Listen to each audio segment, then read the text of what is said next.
ad-dawa.tv দুনিয়া ও আখিরাতের কল্যাণে। মোহাম্মদ মনিরুজ্জামান সানি জানতে চেয়েছেন কোরবানির কতদিন পরে আকিকা দেওয়া যাবে?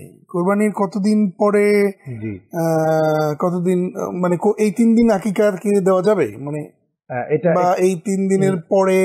এটা আমরা হাদিস থেকে সরাসরি দেখি। হাদিসের মধ্যে যে বক্তব্যটা এসেছে, রাসূলুল্লাহ সাল্লাল্লাহু আলাইহি ওয়াসাল্লাম বলেছেন, কুল্লু গুলামিন রাহিনাতুন বিআকিকাতিহি তুযবাহু আনহু ইয়াওমা সাবিহি ফায়ুহলাক ওয়া ইউসাম্মা। তার মানে 7 দিনের দিন। যদি আপনার সন্তান কোরবানির ঈদের দিন জন্মগ্রহণ করে তাহলে আপনি 7ম দিনে কোরবানি দিবেন। আচ্ছা। আর যদি আপনার সন্তান কোরবানির ঈদের 3 দিন আগে জন্মগ্রহণ করলো, কোরবানির ঈদের 7 দিন আগে করলো, কি করবে? 7 দিন আগে করলো, কোরবানির দিন আপনি দিতে পারেন, কোনো অসুবিধা নেই। এই ক্ষেত্রে বোধহয় 7 দিন, 14 দিন, 21 দিন এরকম কোনো অপশনও আছে না?